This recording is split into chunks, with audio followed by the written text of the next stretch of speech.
3 weeks ago, in one Monday morning, a single news report vaporized $44 billion from ASML's stock value in a matter of minutes. Not because of fraud, not because of a bad quarter, because China had just done something that the most powerful governments, the richest technology companies, and the most sophisticated export control systems in the world had spent 6 years and hundreds of billions of dollars trying to stop. And when you hear the full story of what China actually built, how they built it, who helped them build it, what the West did wrong, and exactly what ASML is now facing, you will understand why the people running the global semiconductor industry are not sleeping well right now. This is not a story about trade policy. This is a story about the most important technology on Earth, who controls it, and what happens when a country of 1.4 billion people decides that not controlling it is a national survival threat. Let's go from the very beginning. Every computer chip that exists today, the processor in your phone, the GPU running the AI model that answered your last search query, the silicon controlling the targeting system inside a modern fighter jet, every single one of them is made using a process called lithography. The concept is similar to a printing press.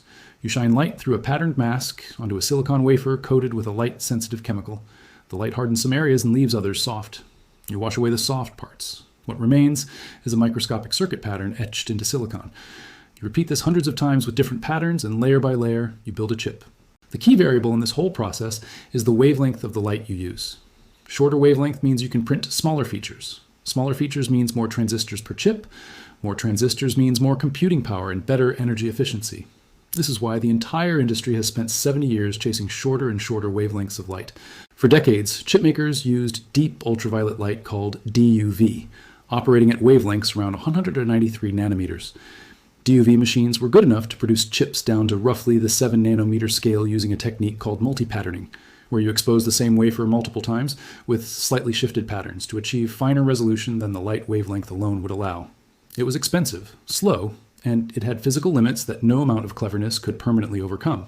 To go below 7 nanometers, to produce the 5 nanometer and 3 nanometer and 2 nanometer chips that power modern AI and next generation smartphones, you need a completely different kind of light. Extreme ultraviolet light, called EUV, operating at a wavelength of just 13.5 nanometers. That is roughly 14 times shorter than DUV, which means it can print features 14 times finer in a single pass. But generating EUV light at the intensities and consistency needed for industrial chip production is not just difficult. It is one of the most technically demanding engineering achievements in the history of manufacturing. The process involves firing a high-powered CO2 laser, produced by ASML's American subsidiary Cymer, at tiny tin droplets about 30 micrometers in diameter, vaporizing them into plasma that emits EUV photons at exactly 13.5 nanometers. This happens 50,000 times per second. The resulting light is then collected by a series of mirrors polished to atomic level smoothness and focused precisely onto a silicon wafer below. The optics inside an EUV machine are made by a German company called Zeiss. They are the most precisely manufactured mirrors ever created by human civilization. If you scaled the surface of one of those mirrors up to the size of Germany, the largest surface irregularity would be smaller than a centimeter. The mirrors must also operate in a near-perfect vacuum, because EUV light is absorbed by air molecules and cannot travel through any atmosphere at all. Every single one of these subsystems represents decades of accumulated engineering knowledge, billions of dollars in research and development, and manufacturing capabilities that exist in only a handful of places on Earth. And the only company that knows how to integrate all of them into a working machine is ASML, headquartered in Eindhoven in the Netherlands. A single ASML EUV machine costs upwards of $400 million. Each one weighs nearly 200 tons and contains over 100,000 individual precision components. As of recent years, ASML controlled more than 90% of the global market for lithography equipment. For EUV specifically, the market share is 100%. There is no number two. There is no alternative supplier anywhere in the world. This monopoly is the single most strategically important choke point in the entire global technology supply chain. The lack of access to ASML's EUV lithography machines is the single most important constraint on China's semiconductor ambitions. Without EUV, you cannot make the chips that power modern AI at competitive cost and scale. Without AI chips, you fall behind in every domain where AI is becoming decisive. Military targeting systems, autonomous weapons, financial modeling, drug discovery, logistics, intelligence analysis, every area where the next generation of strategic competition will be fought. Washington understood this perfectly, and beginning in 2019, the United States government leveraged it as a weapon. Since 2018, the United States had been pressuring the Netherlands to ban the sale of EUV machines to China. Those restrictions were expanded and tightened in 2022 through strict export controls explicitly aimed at keeping China at least one full generation behind in chip technology. To this day, not a single ASML EUV machine has ever been delivered to a Chinese customer. The strategy built outward from there. In October 2022, the Biden administration announced sweeping export controls that went beyond just ASML machines.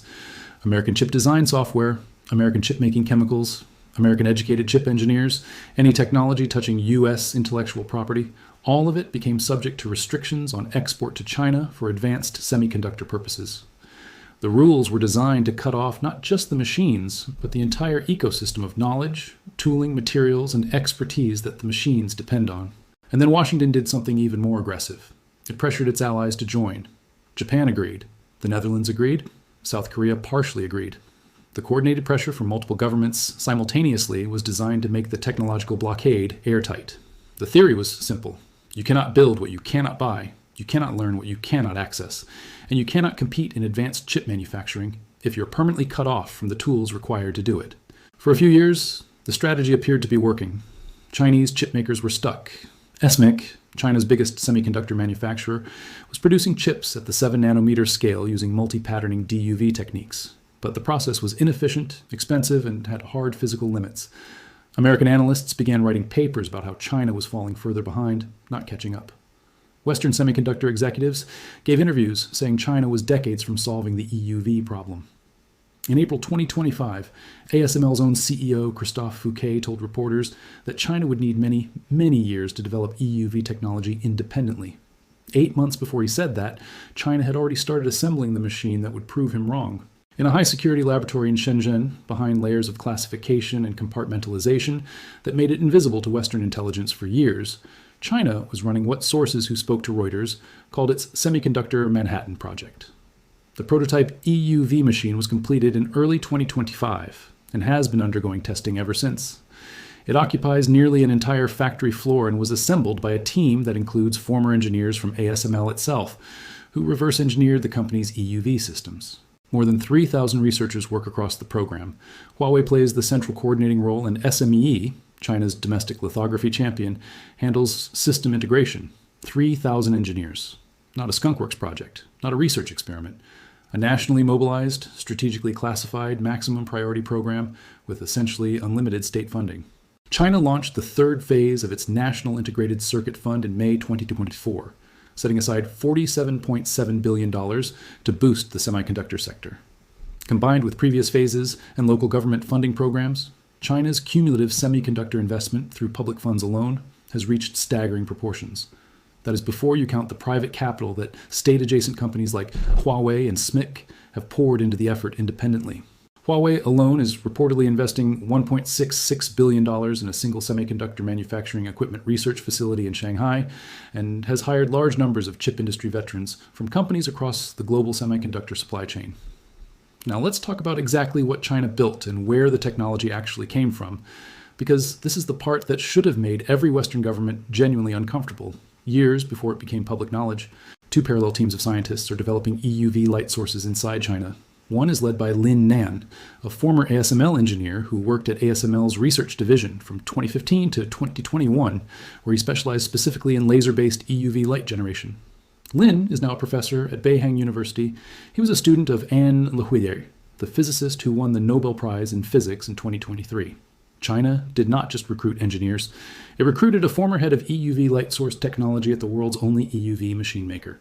While ASML relies on CO2 lasers for its EUV light generation, Chinese researchers developed a design based on solid-state lasers, an approach ASML had previously explored and discarded because of insufficient efficiency. Chinese teams have now achieved a conversion efficiency of 3.42%, approaching the roughly 5.5% threshold required for practical application. The second team, led by Zhao Yongpeng at Harbin Institute of Technology, uses a laser-induced discharge plasma method and has reached around 100 watts of EUV output. For comparison, ASML's production machines deliver around 600 watts, so China has about 1/6 the power output currently needed for high-volume manufacturing. That is a significant gap, but it is no longer an infinite gap. It is an engineering gap, and engineering gaps close. The prototype currently produces between 100 and 150 watts of power. While this is substantially lower than the 250 watts plus required for high-volume manufacturing, it is sufficient to prove the viability of the domestic light source and beam delivery system. This is the crucial distinction that separates real scientific analysis from headline hype. What China has done is demonstrate that the fundamental physics works. They can generate EUV light using a domestically developed system that uses a different technical approach from ASML's. They can collect it, focus it, and in principle direct it at a wafer. That is genuinely historic. No other country outside the ASML ecosystem has achieved this. But having a prototype that generates EUV light in a laboratory is not the same as having a machine that can produce 50,000 advanced chips per week at commercial yields in a semiconductor fabrication facility. The gap between those two things is enormous, and it is where most of the remaining work lies. Beijing's official target is chip production from the machine by 2028. Sources familiar with the project say 2030 is a more realistic estimate. Even then, China will initially be roughly 1 to 2 generations behind where ASML and TSMC are expected to be at that point. But markets are not pricing today, they are pricing the next decade. And when financial markets processed what the Shenzhen prototype meant about China's trajectory, combined with a second bombshell from July 2026 that China had begun domestically producing DUV immersion lithography machines, the reaction was severe. ASML's shares dropped 6.3% in a single trading session. The total equity value erased was nearly $44 billion, which exceeded China's projected full-year 2026 revenue for ASML by more than 4 times. At their intraday lows, ASML, Applied Materials, Lam Research, and KLA Corporation were all down roughly 7% simultaneously, wiping billions from the entire semiconductor equipment sector within minutes of the report hitting terminals. To understand why the market reaction was so violent, you need to understand what ASML's China business actually looks like, and what direction it is moving. China accounted for roughly 33% of ASML's total revenue across all of 2025. But by the first quarter of 2026, that share had already fallen from 36% down to just 19% as export controls tightened. By the first half of 2026, China represented only 16% of ASML's system sales. The China business is shrinking from export controls on one side, and now faces a future where domestic Chinese alternatives could eventually displace whatever remains of ASML's presence in the market on the other side. U.S. lawmakers proposed additional legislation that would restrict ASML from selling and servicing its DUV immersion tools to Chinese customers, potentially further compressing the remaining China revenue. Meanwhile, the theft and talent poaching problem that fed China's progress never fully stopped. ASML disclosed in its 2022 annual report that one of its former China-based employees had engaged in unauthorized misappropriation of data relating to proprietary technology that may have violated export controls. That individual subsequently went to work for Huawei. In a separate case, years earlier, ASML sued a company called XTAL Incorporated for intellectual property theft, winning an $845 million judgment. The principals behind XTAL later turned up connected to a Chinese firm called Dongfang Jingyuan Electron, which ASML accused of marketing products in China that could potentially infringe its IP rights. The pattern is consistent. Talent recruited from ASML, trade secrets extracted, knowledge transferred to China's domestic program. And each time it happened, ASML's CEO warned publicly that pushing China out of access to Western technology would accelerate exactly this kind of behavior. ASML CEO Peter Wennink warned repeatedly that China would ultimately develop its own domestic alternatives if it could not buy from the West. He was right. He was ignored. The export control strategy made a fundamental error in its core assumption. It assumed that denial of access would freeze China's technological development and eventually force accommodation. What it actually did was transform semiconductor self-sufficiency from a long-term industrial goal into an existential national security priority, mobilize state resources at a scale and urgency comparable to a wartime program, and motivate an entire generation of the world's most talented engineers with both enormous financial incentives and a powerful national narrative. The restrictions did not slow the Manhattan Project. They created it. China's state commentary responding to the EUV prototype revelations said that export controls had not slowed China's technological advance, but had instead spurred domestic innovation, and warned that efforts to block China would fragment global technology supply chains. Whatever political agenda sits behind those words, the technical trajectory increasingly validates the underlying argument. What does this mean for the future? In the short term, ASML remains extraordinarily powerful. The company raised its full-year 2026 revenue guidance to between $42 and nearly $47 billion, driven by relentless AI-driven demand for EUV machines from TSMC, Samsung, and Intel outside China. Every AI chip, powering every data center running every large language model on Earth, still requires ASML's machines to be manufactured. That demand is not disappearing. ASML's order books outside China are completely full and growing. But the medium-term picture is more complicated. China is not trying to buy its way into the global semiconductor supply chain anymore. China is building a parallel one with different machines, different standards, different supply chains, and different customers.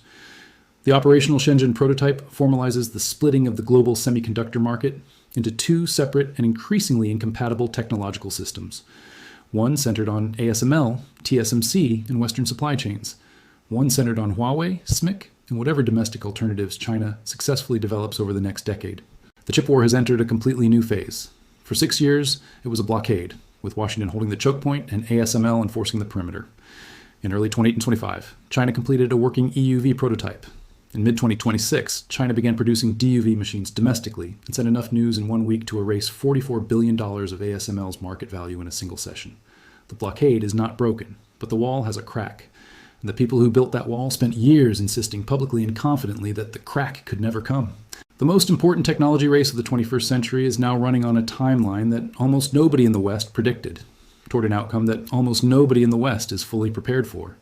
If you want to follow what happens next in this story, and why who wins the chip war determines who shapes the global economy, global military power, and the future of artificial intelligence for the next 50 years, subscribe right now, because this channel is where we are going to keep tracking every development as it happens.